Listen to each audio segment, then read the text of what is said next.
there is the aftermath on social media between Micah Parsons and DeMarcus Lawrence. Micah Parsons saying this is what rejection and envy look like.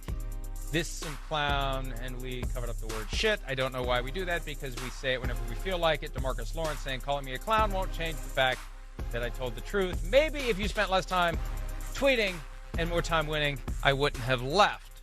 So that's the background, Chris. That all happened on a Thursday. Yeah. Michael Hawley and I handled that on a Friday while you were in your hammock with your pina colada and your weed. Yesterday, Micah Parsons addressing the criticism from DeMarcus Lawrence. I think it's ridiculous. Watch the tape. There's no question I'm locked in. I'm giving my actual best effort out there on the field, which I think that's all that matters. I have an obligation to be the leader of my family, take care of my family, and that's to provide for them. I keep the main thing the main thing. I like off-field adventures too. Everyone has their selection of how they want to deal with things. Some people drink, some people smoke. I like to tweet. And look, I don't have a problem with Micah Parsons doing podcasts. I don't have a problem with Micah Parsons going on Twitter. I just think whether it's Malik Hooker publicly questioning Parsons taking time to do his podcast, or DeMarcus Lawrence saying what he said, I think that's just the manifestation of the fact that there are players in the Cowboys locker room that don't like Micah Parsons for whatever reason. When Michael Hawley and I talked about this a couple of weeks ago, it's kind of like, he showed up and maybe didn't act the way that a young player should act, and it created some resentment. I don't know, but I feel like this just becomes an easy way to attack somebody you don't like. Yeah, that's not that the substance of it is accurate. It's just this is a way that we can tweak a guy we don't like. Yeah, it seems like jealousy. That's what it seems like to me. Again, I mean, they just don't like him. Maybe they don't like him, but you don't. There's a fine line between I'm jealous of somebody and I just don't like them. Yeah, maybe that's the case. But I mean, they're the ones that have crossed the line first to go that way, and then showed me that, like, well, actually, I'm not sure I like you and your actions, because Micah doesn't do that. He didn't call out an ex-teammate.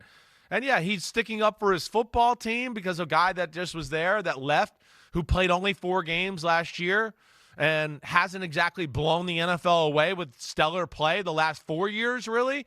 He's going to take a shot at the Cowboys and not going to win a Super Bowl, and Micah's looking at it going, wait, I'm one of the leaders of the team. I mean, I'm not mad at Micah for firing back, let alone I don't give a shit about his tweeting or his podcasts or whatever. It seems like they're worried, they're bothered that he's become a superstar, and you can't, again, what is this game about? What's it about? Oh, it's about what the results are on the field. And let me just tell you, when I watch the Dallas Cowboys, I ain't looking at Malik Hooker or DeMarcus Lawrence very much anymore. I don't. Oh, they're out there. That's them. Yeah, that's great. Wait, who's the other freak? That's the best player on the team. Oh, did he tweet a little too much this week? Okay, so what? Because what? He loves football and he puts his thoughts out there. And it's really not even all that much. I know. That's where it's ridiculous. And again, his point about too, like all the guys in football that are drinking and smoking weed and doing other crap and all that. He's a guy that kind of lives it clean there that way. Yeah, I mean, one, I want to be like, can somebody in Dallas stick up for Micah Parsons? Or maybe it is that, like, nobody likes him on the team. And two, I don't know why you'd want to poke the bear of the best player on your team anyways if you're still on the roster, because that ain't going to work out all that well. Three, I guarantee Deion Sanders and Lawrence Taylor and superstars like that didn't come in and act like your normal rookies, all right? When you're the freaking man, yeah, you act a little different because you know why? Because you know you're the freaking man. So I don't know what it is, but it seems more like jealousy on their part. Well, and I'm not passing judgment. I'm just trying to understand why these guys would have a problem with him. And I go back to April of last year when Sean Sharif of 105.3 The Fan in Dallas, the flagship station for the Cowboys, the station that has Jerry Jones on twice a week during the season. He's part of the crew, Sean is, that was essentially threatened with termination by Jerry last year because they were, God forbid, asking him some tough questions about why the team stinks. But Sean said last April that Parsons is wearing thin. He said he talked to 4 people in the organization, and our reaction was, that's your problem if he's wearing thin. Like, big deal he has a public platform. Big deal he's not there for every voluntary offseason workout. Well, it's rich coming from them that holds press conferences as owner. Exactly. It's exactly. Rich. It's like, is the pot calling the tea kettle black or what around here? I don't know. Oh, you like attention, but you want it on your terms. That's what it kind of seems like.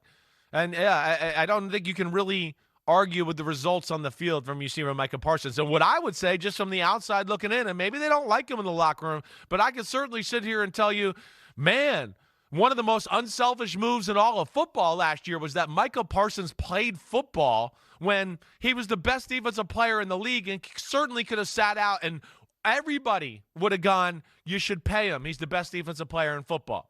And he didn't do that. So I don't, you're right. To me, no, you're right. What else do you want him to do to should've. sacrifice for the team there, Malik Hooker or DeMarcus Lawrence or anybody else? He should have refused to play last year for $3 million.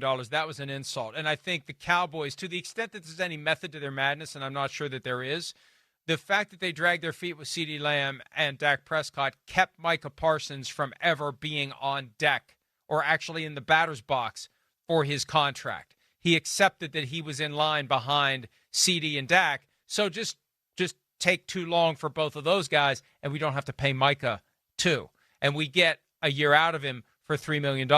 And we're never going to pay him, in hindsight, for the year that we got for $3 million. So, yeah, I agree with you. When you look at the fact that he has been happily participating without getting his second contract, that is not a sign of a selfish player. And look, if you want to give Micah Parsons the seal of approval that will shut up anyone else, do the freaking contract.